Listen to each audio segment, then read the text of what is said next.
Hi dear friends, Assalamu alaikum.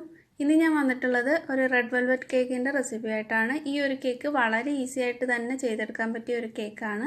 നമ്മൾ സാധാ cake ചെയ്യുന്ന പോലെയല്ല, സ്വിസ് റോൾ ഒക്കെ ചെയ്യുന്ന പോലെ വളരെ ഈസി ആയിട്ട് എല്ലാവർക്കും ചെയ്തെടുക്കാൻ പറ്റിയ ഒരു കേക്കാണ്. ഇതേപോലെയാണ് ഇതിന്റെ ലെയർ ഉണ്ടാവുന്നത്. സ്പോഞ്ച് കേക്ക് ഷീറ്റ് ആയിട്ട് കട്ട് ചെയ്തിട്ട് റോൾ ചെയ്തിട്ടാണ് ഈ ഒരു കേക്ക് ചെയ്തിട്ടുള്ളത്. നല്ല ഹൈറ്റിൽ തന്നെ കിട്ടിയിട്ടുണ്ട്. ഇതിൽ കാണിച്ചിട്ടുള്ള സ്പോഞ്ച് കേക്ക് വളരെ ഈസി ആയിട്ട് നല്ല സോഫ്റ്റ് ആയിട്ട് ചെയ്തെടുക്കാൻ പറ്റിയ ഒരു റെഡ് വെൽവെറ്റ് കേക്കാണ്. അപ്പോൾ ഇത് എങ്ങനെയാണ് ഈസി ആയിട്ട് ചെയ്യുന്നതെന്ന് നോക്കാം. അപ്പോൾ സബ്സ്ക്രൈബ് ചെയ്യാതെ കാണുന്നവരൊക്കെ മറക്കാതെ തന്നെ ഒന്ന് സബ്സ്ക്രൈബ് ചെയ്തിട്ട് സപ്പോർട്ട് ചെയ്യണേ. ഇതിനായിട്ട് ആദ്യം മൈദ ഒക്കെ ഒന്ന് അരിച്ചു വെക്കാം. അതിനായിട്ട് ഞാൻ 1 കപ്പ് മൈദയാണ് എടുത്തിട്ടുള്ളത്. അതിലേക്ക് 1 ടീസ്പൂൺ ബേക്കിംഗ് പൗഡറും 1/2 ടേബിൾ സ്പൂൺ കൊക്കോ പൗഡറും ചേർക്കുന്നുണ്ട്. കൊക്കോ പൗഡറിൻ്റെ അളവൊന്നും കൂടി പോകരുത്. 2 നുള്ളു ഉപ്പൂടെ ചേർത്തിട്ട് നന്നായിട്ടൊന്ന് മിക്സ് ചെയ്ത് കൊടുക്കാം. ഞാൻ അളന്നിട്ടുള്ളത് 250 ml അളവ് കപ്പിലാണ്. നന്നായിട്ടൊന്ന് മിക്സ് ചെയ്ത് കൊടുത്തിട്ടുണ്ട്. ഇനി ഇതിലേക്ക് 1 ടേബിൾ സ്പൂൺ പാൽപ്പൊടി ചേർത്ത് കൊടുക്കാം.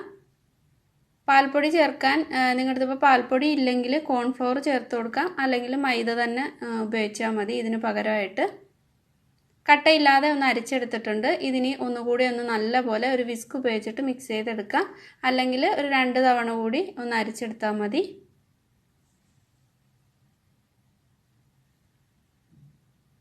ഇനി അരിച്ചെടുക്കുന്ന ആ ഒരു സ്റ്റെപ്പ് ഒഴിവാക്കരുത്. അങ്ങനെ ആകുമ്പോൾ കേക്ക് നല്ല സോഫ്റ്റ് ആയിട്ട് കിട്ടില്ല. 4 മുട്ടയാണ് എടുത്തിട്ടുള്ളത്. അതിൻ്റെ എഗ് വൈറ്റും എഗ് യോക്കും സെപ്പറേറ്റ് ചെയ്തെടുത്തിട്ടുണ്ട്. ഇനി ഈ എഗ് യോക്കിലേക്ക് 1 ടീസ്പൂൺ വാനില എസൻസ് ചേർത്തിട്ടൊന്ന് മാറ്റി വയ്ക്കാം. ഇതിലേക്കായിട്ട് 1 കപ്പ് പഞ്ചസാരയാണ് എടുത്തിട്ടുള്ളത്. ഞാൻ 1 കപ്പിൽ നിന്നും 1 ടേബിൾ സ്പൂൺ കുറവായിട്ടാണ് എടുത്തിട്ടുള്ളത്. നല്ല മധുരം വേണമെങ്കിൽ 1 കപ്പ് ഫുള്ളായിട്ടും എടുക്കണം. പൊടിക്കാതെയാണ് ഞാൻ പഞ്ചസാര ചേർത്ത് കൊടുക്കുന്നത്. അപ്പോൾ വലിയ തരിയുള്ള പഞ്ചസാരയാണെങ്കിൽ പൊടിച്ചിട്ട് തന്നെ ചേർത്ത് കൊടുക്കണം. ഇല്ലെങ്കിൽ നമ്മൾ കേക്കൊക്കെ ചെയ്ത് കഴിയുമ്പോൾ പഞ്ചസാര അലിയാതെ കിടക്കുന്നുണ്ടെങ്കിൽ ആ കേക്കിൻ്റെ മുകൾ ഭാഗം ഒട്ടിപ്പോവും. അതുകൊണ്ട് പൊടിച്ചിട്ട് ചേർക്കുക. ഇതിപ്പോൾ ചെറിയ തരിയുള്ള പഞ്ചസാര ആയതുകൊണ്ട് ഞാനിങ്ങനെ കുറേശ്ശെയായിട്ട് ചേർത്ത് കൊടുത്തിട്ടുണ്ട്. പഞ്ചസാര മൊത്തത്തിൽ ചേർത്തിട്ട് ഹൈ സ്പീഡിലിട്ടിട്ട് നന്നായിട്ട് ബീറ്റ് ചെയ്ത് നല്ല ക്രീമി ആയിട്ട് എടുക്കണം. ഇപ്പോൾ മുട്ട നന്നായിട്ട് ബീറ്റ് ചെയ്തെടുത്തിട്ടുണ്ട്. നല്ല സ്റ്റിഫായിട്ട് വന്നിട്ടുണ്ട്. ഇനി ഇതിലേക്ക് എഗ് യോക്ക് ഓരോന്നായിട്ട് ചേർത്ത് കൊടുക്കാം. ഒരെണ്ണം ചേർത്തിട്ട് നന്നായിട്ടൊന്ന് മിക്സ് ആക്കിയിട്ട് അടുത്തത് ചേർത്ത് കൊടുക്കാം.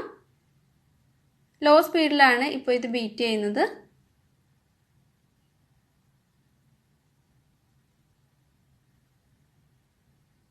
ഇപ്പോൾ എഗ് യോക്ക് എല്ലാം ചേർത്തിട്ട് നന്നായിട്ടൊന്ന് മിക്സ് ചെയ്തെടുത്തിട്ടുണ്ട്. ഇനി ഇതിലേക്ക് 1/4 കപ്പ് ഓയിലാണ്, സൺഫ്ലവർ ഓയിലാണ് ചേർക്കുന്നത്. അല്ലെങ്കിൽ മെൽറ്റ് ചെയ്തിട്ട് ബട്ടർ വേണമെങ്കിലും ചേർത്ത് കൊടുക്കാം. ഓയിൽ ചേർത്തിട്ട് ഒരുപാടിട്ട് ബീറ്റ് ചെയ്യരുത്. ലോ സ്പീഡിൽ ഒന്ന് മിക്സാക്കി എടുത്താൽ മാത്രം മതി. ഈ മുട്ട ബീറ്റ് ചെയ്തിട്ട് നല്ല ക്രീമി ആയിട്ട് വന്നിട്ടുള്ളതൊക്കെ ഒന്ന് ലൂസായി പോവും ഒരുപാടിട്ട് ബീറ്റ് ചെയ്ത് കഴിഞ്ഞാൽ. മൊത്തത്തിൽ എല്ലാം കൂടെ ഒന്ന് നന്നായിട്ട് മിക്സ് ചെയ്തെടുത്തിട്ടുണ്ട്. ഇനി ഇതിലേക്കായിട്ട് ഒരു 1/4 കപ്പ് പാലെടുത്തിട്ടുണ്ട്. റൂം ടെമ്പറേച്ചറിലുള്ള 1/4 കപ്പ് പാല്. അതിലേക്ക് റെഡ് ഫുഡ് കളർ ചേർത്ത് കൊടുക്കാം. ഞാൻ സൂപ്പർ റെഡിൻ്റെ കളറാണ് ചേർക്കുന്നത്. ഈ കേക്കിൻ്റെ ബാറ്റർ മിക്സ് ചെയ്തിട്ട് വേണമെന്നുണ്ടെങ്കിൽ കുറച്ചും കൂടെ ചേർത്ത് കൊടുത്താൽ മതി. എല്ലാം കൂടെ നന്നായിട്ടൊന്ന് മിക്സ് ചെയ്തിട്ട് മാറ്റി വയ്ക്കുന്നുണ്ട്. ആദ്യം ഈ മൈദയുടെ മിക്സ് കുറേശ്ശെയായിട്ട് ഇതിലേക്ക് ഒന്ന് ഫോൾഡ് ചെയ്ത് ചേർക്കാം. എന്നിട്ട് പാലിൻ്റെ മിക്സ് കൂടെ ചേർത്ത് കൊടുത്താൽ മതി. ഇടവിട്ട് മൈദയുടെ മിക്സും പാലും കളറൂടെ മിക്സ് ചെയ്തിട്ടുള്ളതൂടെ ഇടവിട്ടായിട്ട് ചേർത്ത് കൊടുക്കണം. അതുപോലെ ഇത് ബീറ്റ് ചെയ്തെടുക്കരുത്, അല്ലാതെ ഇതുപോലെ ഫോൾഡ് ചെയ്തെടുത്താൽ മതി. ഇല്ലെങ്കിൽ കേക്ക് നന്നായിട്ട് സോഫ്റ്റ് ആയിട്ട് കിട്ടില്ല.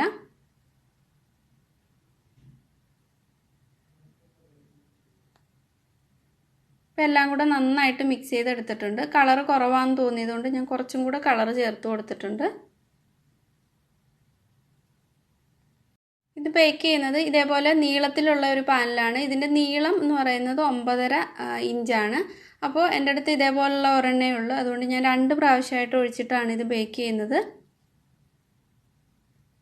ഇത് റോൾ ചെയ്തെടുക്കുന്നതുകൊണ്ട് ചെറിയ ഷീറ്റുകളായിട്ടാണ് നമുക്ക് കട്ട് ചെയ്തെടുക്കേണ്ടത്. അപ്പോൾ 2 കേക്കാണ് ചെയ്തെടുക്കുന്നത്.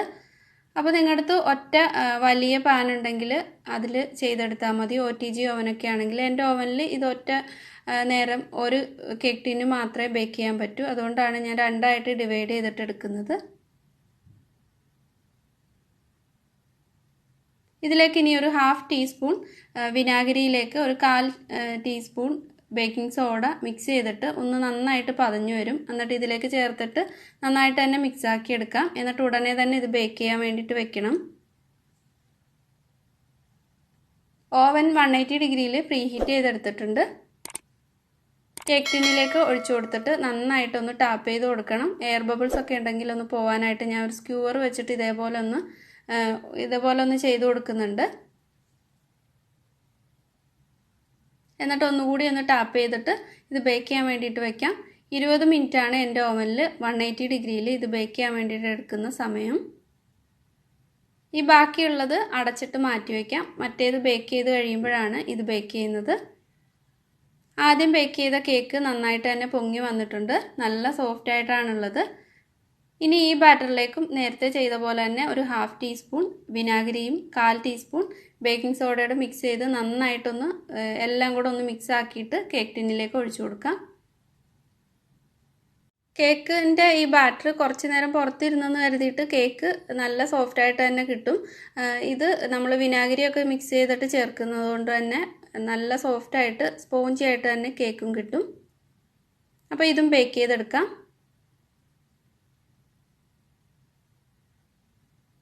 കേക്ക് നന്നായിട്ട് തണുക്കാനായിട്ട് വെച്ചിട്ടുണ്ട്.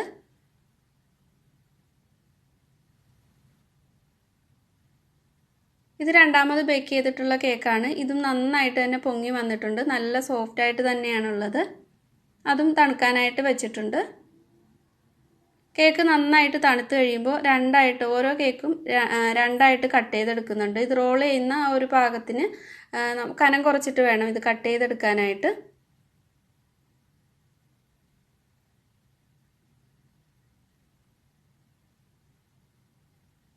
തണുത്ത് കഴിഞ്ഞപ്പോൾ കേക്ക് ഓരോന്നും രണ്ടായിട്ട് കട്ട് ചെയ്തെടുത്തിട്ടുണ്ട്.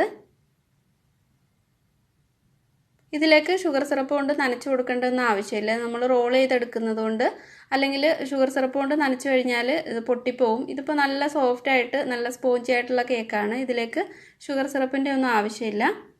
ഇത് റോൾ ചെയ്യുന്നതിനുള്ള ആ ഒരു എളുപ്പത്തിന് വേണ്ടിയിട്ട് ഇതേപോലെ ഒന്ന് മാർക്ക് ചെയ്ത് കൊടുക്കുന്നുണ്ട്. കത്തി വെച്ചിട്ട് ഇങ്ങനെ ഒന്ന് മാർക്ക് ചെയ്താൽ മതി. ഇത് കട്ട് ചെയ്യേണ്ട ആവശ്യമില്ല. ഇത് ചെറുതായിട്ട് ഇങ്ങനെ ഒന്ന് മാർക്ക് ചെയ്തിട്ടേ ഉള്ളൂ. കേക്ക് ഫുള്ളായിട്ട് മുറിഞ്ഞു പോവാതെ നോക്കണം. ചെറുതായിട്ട് മാർക്ക് ചെയ്താൽ മാത്രം മതി. ഇതിലേക്ക് 1 കപ്പ് വിപ്പിംഗ് ക്രീമാണ് ബീറ്റ് ചെയ്തെടുത്തിട്ടുള്ളത്. ഇതിലേക്ക് ഒരുപാട് ക്രീമിൻ്റെ ആവശ്യമില്ല.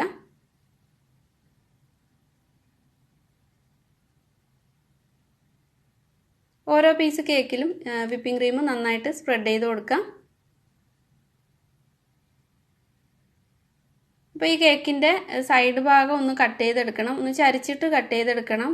ലാസ്റ്റ് ഇതിലേക്കുള്ള ആ ഒരു കേക്ക് ഡെക്കറേറ്റ് ചെയ്യാനും അതുപോലെ ഈ കേക്കിൻ്റെ നമ്മൾ റോൾ ചെയ്യുന്ന ആ ഒരു സൈഡ് കറക്റ്റായിട്ട് ഇരിക്കാനും വേണ്ടിയിട്ട് ഈ സൈഡ് ചരിച്ചിട്ടൊന്ന് കട്ട് ചെയ്തെടുക്കണം. അത് ഞാൻ ഇതിൽ ആദ്യം ചെയ്യാനായിട്ട് മറന്നു പോയിട്ടുണ്ട്. പിന്നീട് ഞാനത് കട്ട് ചെയ്തെടുത്തിട്ടുണ്ട്. അപ്പോൾ ഇതേപോലെ സൈഡ് ഒന്ന് ചരിച്ചിട്ട് കട്ട് ചെയ്തെടുക്കണം. അത് കളയണ്ട. പിന്നീട് ഒന്ന് മിക്സിയിൽ പൊടിച്ചിട്ട് ഒന്ന് ചെറുതായിട്ട് ഫ്രൈങ് പാനിൽ ചൂടാക്കിയിട്ട് കേക്ക് ഡെക്കറേറ്റ് ചെയ്യാൻ വേണ്ടിയിട്ട് എടുക്കുന്നുണ്ട്. കേക്കിലെല്ലാം നന്നായിട്ടൊന്ന് വിപ്പിംഗ് ക്രീം സ്പ്രെഡ് ചെയ്ത് കൊടുത്തിട്ടുണ്ട്. ഒരു ചെറിയ ലെയർ മാത്രമേ കൊടുത്തിട്ടുള്ളൂ. എന്നിട്ട് ഇതേപോലെ റോൾ ചെയ്തെടുക്കാം. അപ്പോൾ ഈ ഒരു ഫസ്റ്റ് ഞാൻ റോൾ ചെയ്യുന്ന കേക്കിൻ്റെ ആ മുകൾ ഭാഗം കട്ട് ചെയ്ത് കളഞ്ഞിട്ടില്ല. അതുകൊണ്ടാണ് അങ്ങനെ ഒരു കളർ ചേഞ്ച് ആയിട്ടിരിക്കുന്നത്. ആ ഒരു മൊരിഞ്ഞിട്ടുള്ള ആ ഒരു ഭാഗമാണത്. ഇതേപോലെ ആ ഒരു സൈഡിൻ്റെ ആ എൻഡിൽ നിന്നും അടുത്തതും റോൾ ചെയ്തെടുക്കാം. നമ്മൾ സിസ് റോളൊക്കെ ചെയ്യുന്നത് പോലെ നല്ല ടൈറ്റായിട്ട് തന്നെ റോൾ ചെയ്തെടുക്കണം. ഇല്ലെങ്കിൽ ഇത് ലൂസാക്കിയിട്ട് ചെയ്ത് കഴിഞ്ഞാൽ കറക്റ്റായിട്ട് കിട്ടില്ല. അപ്പോൾ ഒരു കേക്കിൻ്റെ ആ ഒരു മൊരിഞ്ഞ ഭാഗം കട്ട് ചെയ്ത് കളയുന്നുണ്ട് ഒരു ഭംഗിക്കായിട്ട്. ഇത് റോൾ ചെയ്യുമ്പോൾ കറക്റ്റായിട്ട് ടൈറ്റായിട്ട് തന്നെ റോൾ ചെയ്യണം. അതുപോലെ ഇതിൻ്റെ സൈഡൊക്കെ ഒന്ന് കട്ട് ചെയ്തിട്ട് ലെവൽ ചെയ്ത് കൊടുക്കണം. ഞാനിപ്പോൾ ഇത് കട്ട് ചെയ്തിട്ടില്ല. അതുകൊണ്ട് കുറച്ചൊന്ന് ഷേപ്പ് ഒന്ന് കുറവായിട്ടുണ്ട്. റൗണ്ട് ഷേപ്പ് കറക്റ്റായിട്ട് കിട്ടിയിട്ടില്ല. മുകൾ ഭാഗം ഒന്ന് ലെവൽ ചെയ്ത് കൊടുക്കുന്നുണ്ട്.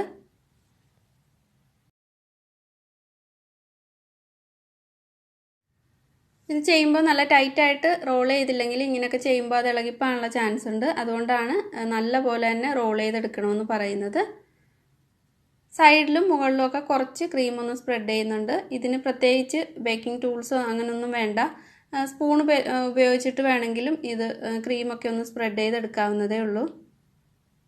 ഒരുപാട് ക്രീമൊന്നും ഇതിൻ്റെ മുകളിലും സൈഡിലും ഒന്നും കൊടുക്കുന്നില്ല. കുറച്ച് ക്രീം മാത്രം കൊടുത്തിട്ട് കേക്കിൻ്റെ ആ ക്രംസ് പൊടിച്ചത് കൊണ്ടാണ് ഡെക്കറേറ്റ് ചെയ്തെടുക്കുന്നത്. ഒരു ചെറിയൊരു ഭംഗിക്കായിട്ട് ഇതേപോലെ ഒരു ബ്രഷ് വെച്ചിട്ട് ഇങ്ങനെ ഒന്ന് വലിച്ചു കൊടുക്കുന്നുണ്ട്.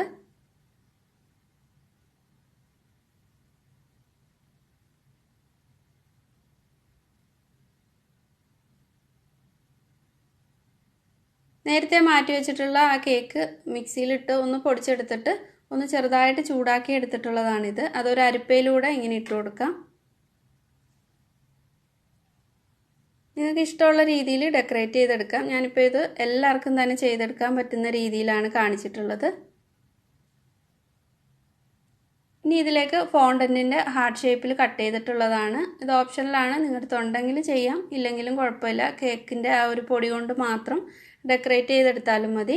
എന്നിട്ട് അതിൻ്റെ മുകളിലും സൈഡിലുമൊക്കെ കുറച്ച് ഷുഗർ ബോൾസും ഇട്ട് കൊടുത്തിട്ടുണ്ട്. നന്നായിട്ട് തണുപ്പിച്ചിട്ട് വേണം ഈ ഒരു കേക്ക് കട്ട് ചെയ്യാനായിട്ട്. ഒരു 3-4 മണിക്കൂറെങ്കിലും തണുപ്പിച്ചിട്ട് വേണം ഈ ഒരു കേക്ക് കട്ട് ചെയ്തെടുക്കാനായിട്ട്. കാരണം ഇത് നമ്മൾ റോൾ ചെയ്തിട്ടൊക്കെയാണ് എടുക്കുന്നത്. അപ്പോൾ അതൊന്ന് സെറ്റായിട്ട് കിട്ടിയതിന് ശേഷം മാത്രം കട്ട് ചെയ്യണം. അപ്പോൾ വളരെ ഈസി ആയിട്ട് തന്നെ ചെയ്തെടുക്കാൻ പറ്റിയ ഒരു കേക്കാണ്. നിങ്ങൾക്ക് ഈ ഒരു വീഡിയോ ഇഷ്ടമായിട്ടുണ്ടെങ്കിൽ ലൈക്ക് ചെയ്യാൻ മറക്കരുത്. അതുപോലെ മറ്റുള്ളവരിലേക്ക് എത്താനായിട്ട് ഒന്ന് ഷെയർ ചെയ്ത് കൊടുക്കുക. ഇതുവരെ സബ്സ്ക്രൈബ് ചെയ്യാത്തവരാണെങ്കിൽ ഒന്ന് സബ്സ്ക്രൈബ് ചെയ്തിട്ട് സപ്പോർട്ട് ചെയ്യുന്ന കാര്യം മറന്നു പോകരുത്. അപ്പോൾ പുതിയ നല്ലൊരു വീഡിയോ ആയിട്ട് വീണ്ടും കാണാം. താങ്ക്